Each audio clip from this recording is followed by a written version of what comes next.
University మంచి భవిష్యత్తు కోసం తెలుగు విద్యార్థులు ఇష్టపడే యూనివర్సిటీ. కాల్ 9059052378 9059052379.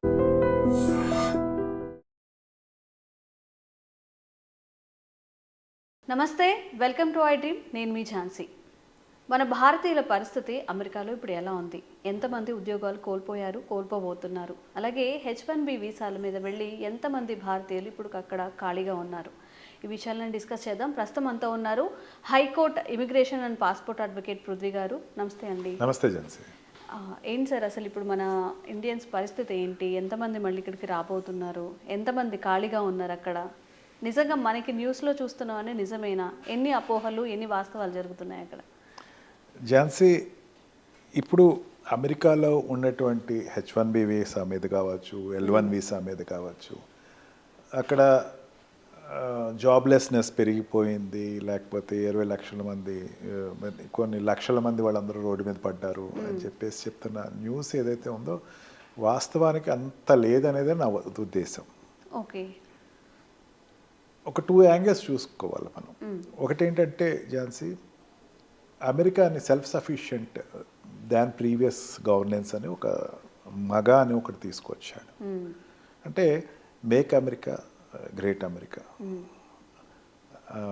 ఈ మగా దాంట్లో ఏంటంటే ఆల్రెడీ తన వ్యాపారం మొదలు పెట్టేశాడు. నేను వ్యాపారస్తుడిని అని చెప్పాడు ఫస్ట్.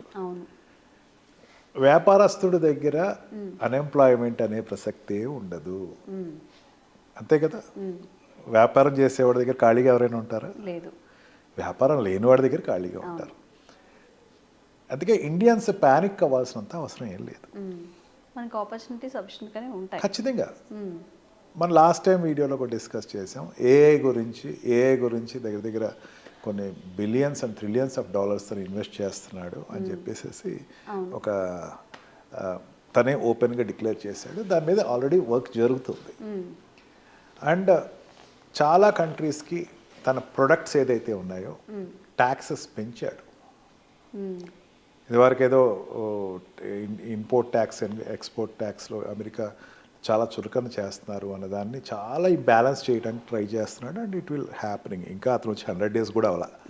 100 days అవ్వకుండానే తన చూపించాల్సినటువంటి బిజినెస్ టాక్టిక్స్ అన్నీ కూడా ఒకదాని తర్వాత ఒకటి చేస్తున్నాడు. అండ్ పెద్ద శత్రువులు తగ్గించుకుంటున్నాడు, రష్యాతోటి స్నేహానికి వెళ్తున్నాడు. ఇవన్నీ చూస్తూ ఉంటే బిజినెస్ యాంగిల్ తనలో కనపడుతుంది, స్పష్టంగా కనపడుతుంది. ఖచ్చితంగా ఇతను ట్రంప్ ఏదో రకంగా సాల్ట్ అంటే స్టేట్ అండ్ ట్యాక్స్ ఆడిటింగ్ అన్నది తన స్టేట్ లెవెల్ ట్యాక్సెస్ అని చెప్పేసి అసలు ట్యాక్సెస్ అనేది తగ్గించాలి అని ఒక జీరో చేయాలి అనే దాని మీద తన కంకణం కట్టుకున్నాడు. అమెరికాలో ఉండేటువంటి వాళ్ళకి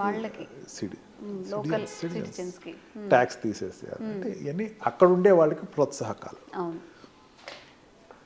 ఇక జాబ్ విషయానికి వచ్చేసరికి బిజినెస్ పెరుగుతూ ఉంటే జాబ్ రిక్వైర్మెంట్ ఆటోమేటిక్గా పెరుగుతుంది. ఇప్పుడు H1B వీసా L1 వీసా మీద వెళ్ళేవాళ్ళు మీకు ఆల్రెడీ మనకి ఇదివరకు డిస్కస్ చేసాము. L1 వీసా అంటే expert of already existing company, ఇండియాలో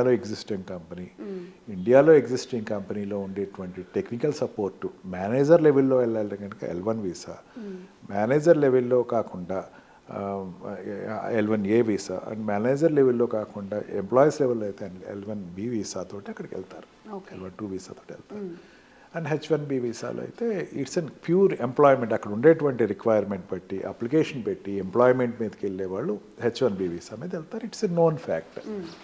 ఇప్పుడు తను చేసింది ఏంటంటే అక్కడ ఉండేటువంటి వీసా ప్రాసెస్ని, అక్కడ ఉండేటువంటి రెన్యులేషన్ ప్రాసెస్ని కొంచెం మార్చాడు. ఓకే, అంతకుముందు లాంగ్ టైం దొరికేది ఇప్పుడు దాన్ని 3 monthsకి కుదించాడు, 6 monthsకి కుదించాడు. 6 months కుదించిన తర్వాత ఎప్పుడో రెన్యులేషన్ చేసుకుందాం అనుకునే వాళ్ళకి కొంచెం ఈ రోజుకి బయటికి వెళ్ళాల్సిన పరిస్థితి వచ్చింది. ఆ రకంగా ఉండేవాళ్ళు శాతం ఎక్కువ మందే ఉన్నారు, కాదట్లా. It's an employee process. Employee ఏం చేస్తాడు, ఆటోమేటిక్గా మళ్ళీ వీళ్ళని ఇండియాకి పంపించి, ఎంప్లాయర్ ఏం చేస్తాడు, ఇండియాకి పంపించి ఆ వచ్చినటువంటి దాన్ని మళ్ళీ వెనక్కి రప్పించుకుని ఆ ప్రాసెస్ అయితే తను చేసుకుంటాడు. కొన్ని ఈ నడుస్తున్నటువంటి సాఫ్ట్వేర్ కంపెనీలు కానీ ఆ ప్రాజెక్ట్స్ కొంచెం స్లో అవుతాయి. అండ్ హాస్పిటల్స్లో ఈ సెక్షన్స్లో అయితే కొన్ని నేను ఒక my client is there from one hospital there, వాళ్ళు ఇండియన్ సిటిలర్స్, వాళ్ళు ఏమన్నారంటే కొన్ని ఆపరేషన్స్ కూడా పోస్ట్ పోన్ చేసుకుంటున్నాం, డాక్టర్స్ కూడా ఇండియాకి రావాల్సిన పరిస్థితి, మళ్ళీ ఇక్కడికి వచ్చి మళ్ళీ వెళ్తారు. ఈ ట్రంప్ తోటి మన ప్రైమ్ మినిస్టర్ మీటింగ్ అప్పుడు అక్కడ మీటింగ్ పెట్టాడు ఇండియన్స్ తోటి. తను చెప్పింది ఏంటంటే మీరు ఇండియాకి వచ్చి రెగ్యులేషన్ చేయాల్సిన అవసరం లేదు, ఇక్కడి నుంచే మీరు రెగ్యులేట్ చేసుకోవచ్చు అని ఒక న్యూస్ చెప్తున్నాను నేను, ఇట్స్ ఎ గుడ్ న్యూస్ అని చెప్పాడు. అంటే కొంచెం అది అర్థం కాకుండా ఏదో కొంచెం వాళ్ళు కొంచెం టెన్స్ ఫీల్ అవుతున్నారు, కానీ better go to your advocates, me advocates దగ్గరికి వెళ్ళండి, కౌన్సిల్ కనవండి, వాళ్ళు డెఫినెట్గా మీకు ఏం చేయాలో చెప్తారు, అంత వరీ అవ్వాల్సిన పరిస్థితి లేదు. మనకి ఏదైనా చిన్న మూవ్ జరిగినా పెద్దగా కనపడుతుంది, మనకేదో ఏదో అయిపోతుంది, వాళ్ళందరూ ఇండియాకి వచ్చేస్తారు అని చెప్పేసి ఒక భావన, అంత భయపడాల్సినంత అయితే ఏమీ లేదు. Situation is not out of control. Jobs recession కాదు, రెసెషన్ ఈజ్ డిఫరెంట్.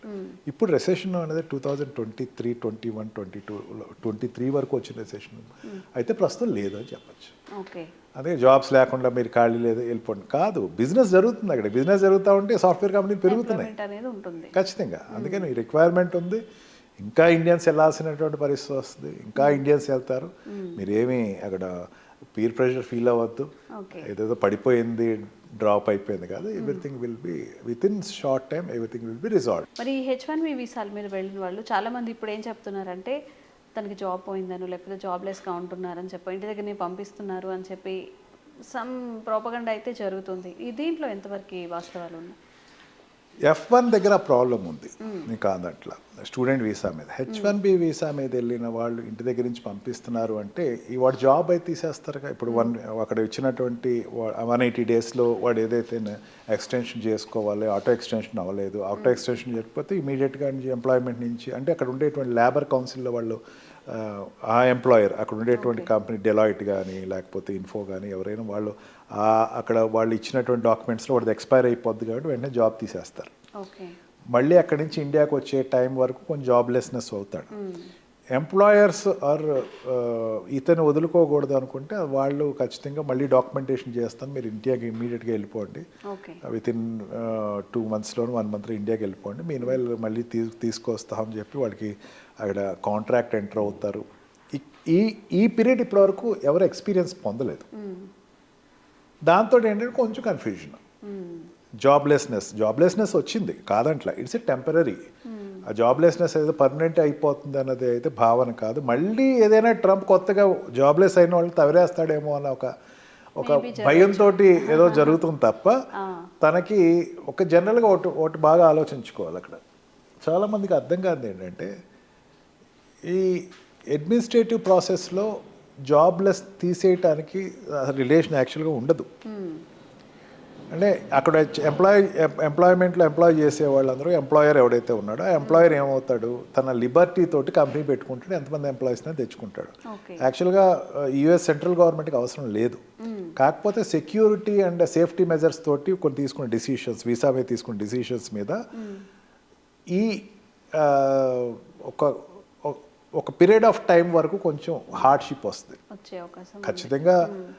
డెఫినెట్గా అక్కడ కోర్ట్స్ ఇంటర్వెన్ అవుతాయి కంపెనీ తరఫున, అందుకే లీగల్ అడ్వైజెస్ ఇస్ మస్ట్ అని చెప్తున్నారు. ఖచ్చితంగా legal advises how to overcome it అన్నది చెప్తారు, మళ్ళీ దాంట్లో రీసెట్ అవుతాయి.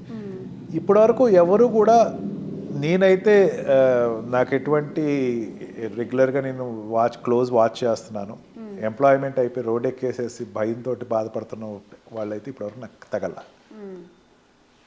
కొంచెం అక్కడ సిచ్యువేషన్ చూసి ఇక్కడ మనం భయపడుతున్నాం తప్ప అంత భయంకరమైన సిచ్యువేషన్ అయితే అక్కడ లేదు. ఓకే, నిజంగా సార్ ఏదైనా ఒక సిచ్యువేషన్ జరిగినప్పుడు అక్కడ జరిగేది ఒకటి, మన వరకు వచ్చాక అది మారిపోయేది ఒకటి, మనం ఊహించుకునేది ఒకటి. అంటే మనం ఏమనుకుంటాం అంటే ట్రంప్ అనేవాడు వస్తే కనుక మనకి ఒక శాంటా క్లాజ్ చేస్తాడు, చక్కగా వరాలు ఇస్తాడు అనుకున్నాడు, కానీ వ్యాపారం చేస్తాడు అనేసరికి మనం జీర్ణించుకోలేని పరిస్థితిలోకి వచ్చాడు. తనే వ్యాపారం అంటే మెయిన్ అది కాకుండా ఈ ఇండియన్స్ని కొంతమంది డిపోర్ట్ చేయటం, అక్కడి నుంచి అబ్రాడ్ నుంచి సంఖ్యలతో పంపించడం కొంచెం కంగారు పడిచేస్తుంది. అయ్యి బాబా ఇప్పుడు మన వాళ్ళు కూడా ఇట్లా సంఖ్యలు వేసి పంపేస్తారేమో H1B వీసాలో ఉన్న వాళ్ళని. అటువంటి పరిస్థితి అయితే ఏమీ లేదు అక్కడ, అంత భయపడిపోవాల్సినంత పరిస్థితి అయితే ఏమీ లేదు. Okay, thank you sir. Thank you.